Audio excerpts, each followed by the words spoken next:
ಕೈ ಮಾಡು. ಇಲ್ಲ ಇಲ್ಲ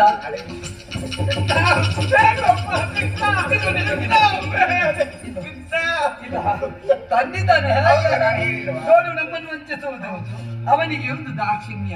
ಹಾಗೆ ಅಯ್ಯೋ ಎಷ್ಟು ನನ್ನ ಇಷ್ಟದ್ದು ರುಕ್ಮಿಣಿ.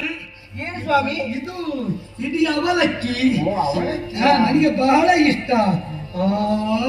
ತಂದಿದ್ದಾನೆ ತಂದಿದ್ದಾನೆ. ಇದು ನಿಲ್ಲು ನಿಲ್ಲು ಒಂದು ಟಾಪ್.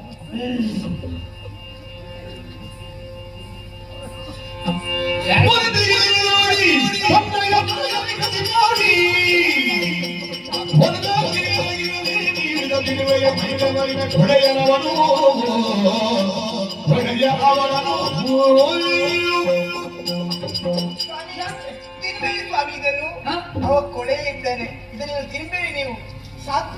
ಇನ್ನೊಮ್ಮೆ ಆ ಮಾತು ಮಾತ್ರ ಆಡಬೇಡ. ಹಿಂದೆ ಸರಿ.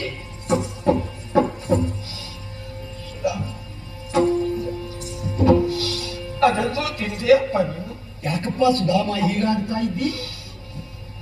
ಬೇರೆ ಏನಿದೆಯಲ್ವ ಪದಕ್ಕೆ ಅವಲಕ್ಕಿ. ಏನು ಕೊಟ್ಟೆ ಎನ್ನುವುದು ಮುಖ್ಯ ಅಲ್ಲ ಸುಧಾಮ, ಹೇಗೆ ಕೊಟ್ಟೆ ಅನ್ನುವುದು ಮುಖ್ಯ. ಆಡಂಬರದ ಪೂಜೆಗಿಂತ ಮಾನಸ ಪೂಜೆಯೇ ಪ್ರಧಾನವಾದದ್ದು. ನಿನ್ನ ಮನದ ಭಾವವನ್ನೇ ಇವತ್ತು ಅವಲಕ್ಕಿಯ ಅರ್ಜಿಸಿದೆ. ನಿನ್ನ ಇಡೀ ಅವಲಕ್ಕಿಯಲ್ಲಿ ನಿನ್ನ ಹೃದಯದಲ್ಲಿ ಕೃಷ್ಣನನ್ನು ಹಿಡಿದೆ. ಆದ್ದರಿಂದ ನಿನ್ನ ಬಗೆಗಾಗಿ ನಾ ಹೆಮ್ಮೆ ಪಟ್ಟಿದ್ದೇನೆ. ಆದ್ರೆ ಒಂದುಂಟು, ಏನಪ್ಪ? ನೀನು ಇಲ್ಲಿಗೆ ಬಂದ ಮೇಲೆ ಹೀಗೆ ಹೋಗಬಾರದು. ಕೃಷ್ಣನ ಮನೆ ನಿನ್ನ ಮನೆ. ಆದ್ದರಿಂದ ನೀನು ಕೆಲವು ದಿವಸ ಇಲ್ಲೇ ಉಳಿದು ನಾವೆಲ್ಲ ನಮ್ಮ ಹಿಂದಿನ ಕತೆ ಇವತ್ತೇ ಮಾತಾಡುವುದು ಬೇಡ. ಇನ್ನೂ ತುಂಬಾ ಉಂಟು ಮಾತಾಡ್ಲಿಕ್ಕೆ. ಮಾತಾಡಿ ಆ ದಿನ ಕಳೆದು ಮತ್ತೆ ಹೋಗು. ಕೃಷ್ಣ, ನಾನು ಇಲ್ಲಿ ನಿಲ್ಲಬೇಕೆ? ಸತ್ಯ. ಇನ್ನೂ ನಿನ್ನ ಆತಿಥ್ಯವನ್ನು ನಾನು ಸ್ವೀಕಾರ ಮಾಡಬೇಕು. ಸತ್ಯ. ಈಗ ನಿನ್ನದ್ದು ನಾ ತಕೊಂಡೆ, ನನ್ನದ್ದು ನೀ ಪೂಜೆ ಮಾತ್ರ. ನಾನು ನಿಲ್ಲುವಂತ ಪರಿಸ್ಥಿತಿ ಇಲ್ವಪ್ಪ. ಯಾಕೆ? ನನ್ನನ್ನೇ ಕಾಯ್ತಾ ಯಾರಿದ್ದಾರೆ? ಹೆಂಡತಿ ಮಕ್ಕಳು ನಲವ ಸಂಸಾರ ಅಲ್ವೇ ಹೇಳು. ಹಾಗಾದ್ರೆ ಬಂದದ್ದು ಯಾಕೆ ಅಂತ. ಯಾಕೆ? ಬೇರೆ ಯಾವ ಉದ್ದೇಶ ಇಟ್ಟು ಬಂದವ ನಾನಲ್ಲ. ಯಾಕೋ ನನ್ನ ಪ್ರೀತಿಯ ಕೃಷ್ಣ ಅಲ್ಲ, ಗುರುಮಠದ ಕಿಟ್ಟ. ಕಿಟ್ಟ ನೀನು ನಮ್ಮ ಮಾಡಬೇಡ. ನಾವೆಲ್ಲ ಹಾಗೆ ಕರೀತಾ ಇದ್ದದ್ದು, ತೊಂದರೆ ಇಲ್ಲ ಸುಧಾಮ. ಇನ್ನೊಮ್ಮೆ ಕಾಣಬೇಕಿದ್ದ ಮನಸ್ಸಾಗುವಾಗ ಓಡಿಕೊಂಡು ಬರ್ತೇನೆ. ಒಂದು ವಾರ ಅಲ್ಲ, ಒಂದು ತಿಂಗಳಲ್ಲಿ ನಿಲ್ತೇನೆ. ಈಗ ನನ್ನ ಕಳಿಸ್ಕೊಡಪ್ಪ. ಸುಧಾಮ, ಮನೆಗೆ ಹೋಗುವೆಯಾ? ನಿನ್ನ ಮನೆ ಶ್ರೀಧಾಮವಾಗಲಿ. ಬರ್ತಾ ಇರ್ಬೇಕು.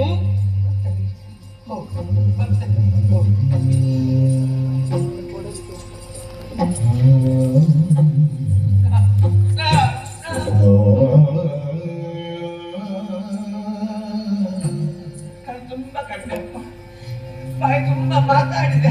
ಸುಧಾಮ, ಶ್ರೀಮಂತಿಕೆಗಿಂತ ದೊಡ್ಡದು ಧೀಮಂತಿಕೆಯಪ್ಪ.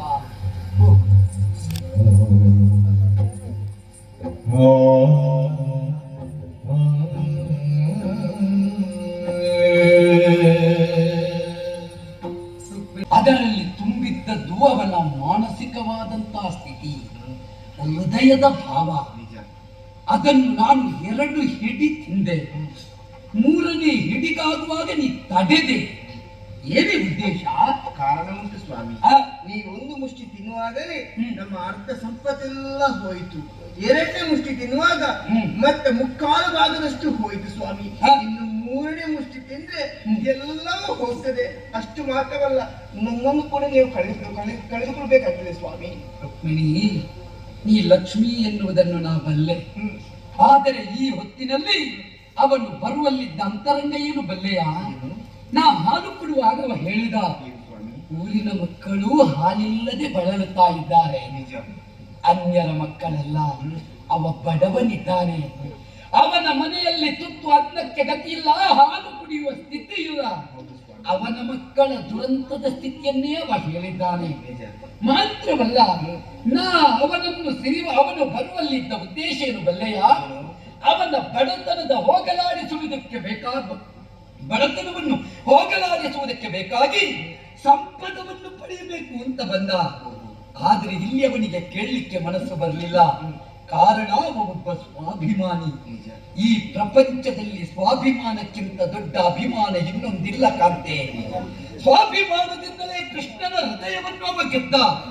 ಅವನ ಅಂತರಂಗವನ್ನು ಅರ್ಥ ಮಾಡಿಕೊಂಡು ಅವನಿಗೆ ಅವನ ಮನೆಯನ್ನೇ ಪ್ರತಿ ದ್ವಾರಕೆಯಾಗಿ ನಿರ್ಮಾಣ ಮಾಡಿದ್ದೇನೆ.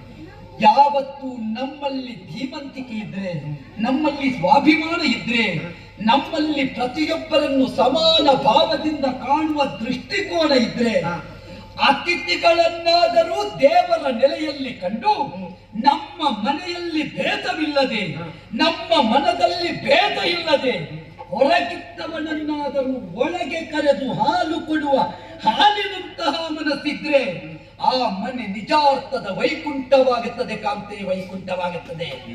ಅಂತಹ ಸ್ಥಿತಿಯಿಂದಲೇ ಅವನನ್ನು ಈ ರೀತಿಯಾಗಿ ಸ್ವಾಗತಿಸಿದೆ. ಈಗ ಹೋಗಿದ್ದಾನೆ, ಯೋಚನೆ ಮಾಡಬೇಡ. ಯಾವತ್ತಿದ್ದರೂ ನಮ್ಮ ಧಾಮ ಶ್ರೀಧಾಮನೇ. ಕುಚೇಲನಾಗಿದ್ದ ಅವನು ಸುಧಾಮನಾಗಿದ್ದಾನೆ. ಅವನಿಗೆ ಅಲ್ಲಿಯೇ ಅನುಗ್ರಹ ಮಾಡಿದ್ದೇವೆ. ನಿಜವಾಗಿಯೂ ಇಂತಹ ಭಕ್ತರು ಇದ್ದರೆ ಮಾತ್ರ ಭಗವಂತನ ಪಾರಮ್ಯ ಕಾಣುವುದಕ್ಕೆ ಸಾಧ್ಯ. ಅವನ ಮಾನಸ ಪೂಜೆಗೆ ಸರಿಯಾದ ಮಾನಸ ಸರೋವರದ ಸಂತುಷ್ಟಿಯ ಸ್ಥಿತಿಯನ್ನು ನಿರ್ಮಾಣ ಮಾಡಿಕೊಡ್ತೇನೆ. ಈಗ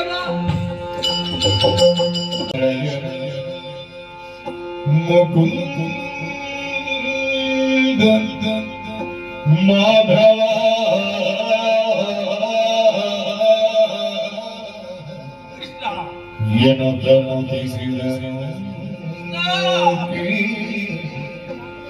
ವಿಸ್ಮಿತನಾಗಿ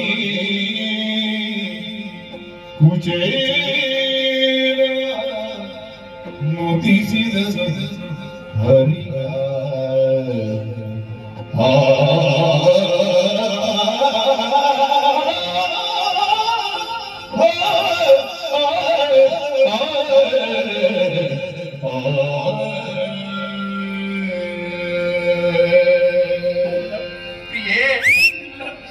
ನಿನ್ನ ಮಾನಕ್ಕೆ ಬೆಲೆ ಕಟ್ಟಿದಂತ ನನ್ನನ್ನು ಕ್ಷಮಿಸಿ ಬಿಡು.